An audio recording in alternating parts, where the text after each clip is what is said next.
Alors, mesdames et messieurs, chers amis, camarades de la lutte, soyez salués depuis votre position. Alors,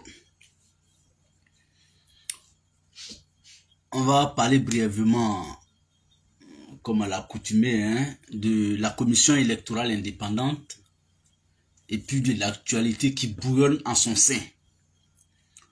Nous sommes déjà aujourd'hui le 5 février et le débat est encore très houleux au sein de la commission électorale et même en dehors. Donc en général, le débat anime aujourd'hui la scène politique, le débat de la RLE. Voilà. L'opposition demande à ce qu'on ouvre encore le recensement sur la liste électorale. Et l'opposition semble jouer le jeu du parti au pouvoir. C'est l'opposition qui refuse. Pardon, c'est autant pour moi. La commission électorale semble jouer le jeu du parti au pouvoir. Voyez-vous, nous sommes en année électorale. Et dans les règles du jeu, parce que quand on dit année électorale déjà, ça veut dire que nous sommes déjà en pleine compétition. C'est comme on dit la CAN. La CAN en 2025 va se jouer au Maroc. Donc déjà, les préparatifs sont déjà en cours au Maroc pour accueillir les invités, bien entendu. Et donc, le Maroc qui accueille les invités veut changer les règles établies par la CAF. Ah mais non, c'est pas comme ça les choses doivent fonctionner. Pour aller aux élections électorales, aux élections présidentielles, en octobre 2025, le recensement sur la liste électorale en 2025 fait partie des règles du jeu électoral de 2025. Je sais pas, je vais me reformuler. J'ai dit, pourquoi on parle d'élection présidentielle en octobre 2025? Pour que cette élection soit une vraie élection,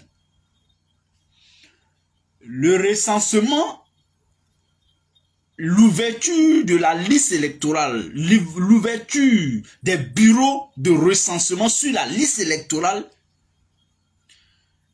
doit être effective en 2025, avant même d'aller aux élections. Parce que j'entends les petits malins pour dire, mais on a dit que dans la loi, c'est chaque année. Donc en 2025, cela est obligatoire. Et les petits malins nous disent, mais on peut faire ça aussi après les élections, puisque les élections sont en octobre, donc on peut faire ça en novembre ou en décembre. Ça revient au même, ça revient à répondre à la loi qui dit que en 2025, la loi n'a pas dit forcément avant les élections, mais la loi dit en 2025. Soyons réalistes. Quel serait l'intérêt? Quelle serait la portée de l'ouverture de la liste électorale au recensement après octobre, c'est-à-dire en novembre ou en décembre? L'intérêt sera quoi? Serait quoi en ce moment-là? Ils vont nous dire non, l'élection présidentielle n'est pas la seule élection. Il y a les élections législatives après, il y a les communales et les régionales après aussi. Non, faut pas être de mauvaise foi jusqu'à ce point. Oui, en effet, il y a, après les élections présidentielles, il y a les législatives qui viendront entre novembre et mars. Il y a aussi les régionales qui viendront plus tard en 2028. Oui, ça c'est vrai. Mais la mère des élections, c'est quoi? Ce sont les présidentielles. Pourquoi on veut priver les gens à voter le président de la République et leur dire que vous pouvez attendre les législatives? Ça, c'est être malhonnête. À la limite, irresponsable, sinon être mauvais de foi. arrêter ça. L'inscription des Ivoiriens sur la liste électorale doit s'opérer avant octobre 2025 pour que le président issu de cette élection-là soit pour l'ensemble des Ivoiriens devenir majeur en 2025 aussi. Donc, sur ce point-là, n'écoutez pas ceux qui disent que l'opposition demande trop. Mais attends, l'opposition demande trop à qui? À la commission électorale? Mais est-ce que vous savez que le budget pour l'inscription des Ivoiriens sur la liste électorale, le budget alloué à ça en 2025 a été déjà débloqué par l'État de Côte d'Ivoire pour remettre à la commission électorale, sinon mettre à leur disposition. Ça veut dire que ce qu'on leur demande de faire aujourd'hui là, on leur a déjà payé. Ils ont déjà pris le salaire du travail qu'on leur demande de faire. Et puis ils veulent tergiverser. Et puis ils ont des arguments. Ils pensent avoir des arguments là encore pour nous convaincre. Non, ça c'est vraiment, c'est trop osé de leur part. Il faut le leur rappeler que c'est trop osé de leur part. Ils ne respectent pas les Ivoiriens. C'est-à-dire, tu as même pris l'argent, pas avance, hein. Parce que quelqu'un qui prend avance, bon, ça veut dire que tu prends avance, tu achètes les matériels, machin et tout ça, bon, ça peut... Mais on t'a déjà payé la globalité de cet argent-là. On dit, tiens, faut faire ce travail. Et puis toi, tu veux te... C'est toi, tu veux nous imposer le temps, la date à laquelle tu veux faire mon travail. Alors que je t'ai déjà donné, j'ai dit, bon, viens faire. Tu tergiverses. Mais c'est très simple. Vraiment, je ne peux pas faire. Tiens ton argent. Et puis, voilà, je cherche autre alternative. Tout ce qu'on voit, sortons, tout n'est pas pour... Ça veut dire que pour mieux cerner ce qui se passe, il faut imager ça. Sors un peu de la politique, tu essaies d'imager ça, voilà, caractériser ça dans la vie courante, dans la vie active. C'est ce que je viens de faire, c'est-à-dire, voici un frère qui nous suit depuis, sa prime abord. Il me dit, bon, moi je suis menuisier. Je peux te faire une jolie porte à telle dimension, telle, voilà la coupure que je te montre. Et ça coûte 10 000 francs. J'ai dit, tiens, ça m'intéresse. Et je pense te savoir capable de réaliser ça. Tiens, les 10 000. Vraiment, j'ai besoin de ça dans 2 semaines. Voici mes conditions. Pour te donner mes 10 000, pour m'engager avec toi, voici moi mes conditions. Tiens, moi j'ai besoin de ça le mardi prochain. Aujourd'hui, nous sommes mercredi, mais moi j'ai besoin de ça le mardi 11 février. La semaine prochaine. Et puis tu me dis, bon, toi tu as toute la semaine prochaine pour me livrer ça. J'ai dit, non, moi j'ai besoin de ça mardi, avant mercredi. Tu dis, mais je peux te donner ça mercredi. Soit ou bien même jeudi, c'est même ça arrivé. J'ai dit, non, moi j'ai besoin de ça mardi, avant mercredi. Mais pourquoi toi, tu devrais discuter autant avec moi, alors que j'ai déboursé moi 10 000 pour te donner, pour me faire ma porte. Mais pourquoi c'est à toi de discuter comme ça? Si mon agenda ne t'arrange pas, mais c'est très simple, tu ne prends pas mon argent. Tu dis vraiment, c'est trop coincé, je ne peux pas, j'ai d'autres engagements. Donc cet argent-là, gardez ça, garde ça, le jour où je serai prêt, je vais te faire signe. Mais la commission électorale, c'est comme ça qu'elle devrait travailler. Et puis c'est elle qui aujourd'hui défend le gouvernement. Mais soyons réalistes.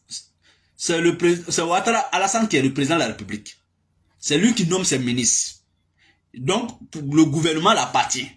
Mais l'État de Côte d'Ivoire appartient et au président de la République. Mais aussi aux opposants. Quand on dit l'État a dégagé budget là, ce n'est pas Alassane qui dégage budget. pour telle chose. C'est la caisse, c'est le trésor public. Et ça nous appartient, nous aussi qui disons, faisons ça. Ce que je voulais aussi dire, pour finir sur ce point, pour être conforme à ma conscience, avec ma conscience, pour être en harmonie avec ma conscience. Je voulais demander aux opposants, à cette opposition qui veut nous faire croire qu'ils sont vraiment opposition ou opposants. Nous, on leur dit que nous, on sait dans quoi ils sont aussi. Moi, je vais demander aux opposants, sinon à l'opposition, ceux qui siègent à la commission électorale, s'ils ne sont pas courageux de démissionner, qu'ils se taisent à jamais. Qu'ils se taisent. C'est-à-dire, voici des opposants qui siègent à la commission électorale indépendante, qui ne sont pas capables de démissionner pour que cette commission électorale soit monocolore et discréditée à jamais. Ils ne sont pas capables de faire ça. Hein. Ils veulent, c'est nous, ils veulent blaguer. Qu'ils sont en train de parler, ils sont en train de faire le jeu de l'opposition. C'est faux. Un opposant assume son opposition.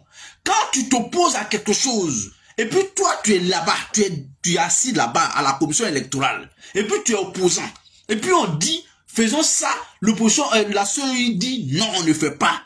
Toi qui es opposant là, pour qu'on puisse mieux t'attendre, il faut démissionner. Il n'y a pas, parce que l'Africain n'a pas la culture de la démission.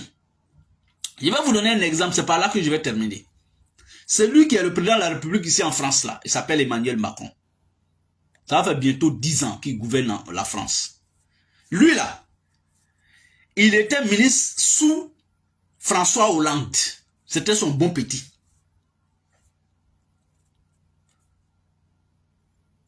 Il a démissionné. Et puis il est parti fabriquer son parti, la RM, la République en marche. Il a démissionné parce que ce qu'il disait, François Hollande ne voulait pas entendre ce que lui disait. Alors lui, il pensait que ce que lui disait était encore plus correct. Si on faisait ça, il a démissionné de ses fonctions de ministre. Mais l'Africain n'a pas cette culture. Et tant qu'on n'aura pas cette culture-là, on va continuer à berner les esprits faibles. On va tout jeter sous la commission électorale. Et puis, et pourtant, quand on dit la CEI, ce n'est pas Kubien seulement. Kubien en est le président. Mais les opposants aujourd'hui, là, qui parlent de cette CEI, ils siègent à l'Assemblée, à la commission électorale. Ils ont leurs représentants là-bas, nommés par eux-mêmes, leur président. Mais voici, c'est une incohérence aussi au sein de l'opposition ivoirienne. Sinon de la classe politique en général. Mais qu'on arrive à se dire ça, qu'on se regarde pour dire ça là, ce n'est pas joli. Si vous ne pouvez pas faire ça là, laissez-nous tranquilles. C'est ça aussi, être réaliste, être pragmatique, être cohérent, être logique envers soi-même. Et beaucoup de personnes pensent que ça c'est un fait anodin. Non, c'est un fait majeur dans le débat politique, dans le débat démocratique. La démocratie aussi là, c'est ça. Je ne veux pas, je dis non. Et la meilleure manière de dire non, c'est de démissionner, c'est de quitter là-bas.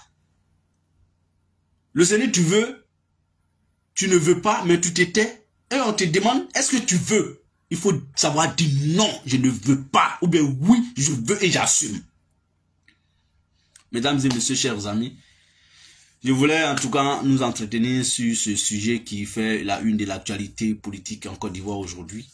Mesdames et messieurs, chers amis, en tout cas, on va se dire merci, bonne journée à chacun de nous. Au revoir, à très bientôt, sinon à demain matin, à la même heure, encore, on va aborder un autre sujet ensemble. Au revoir et à très bientôt.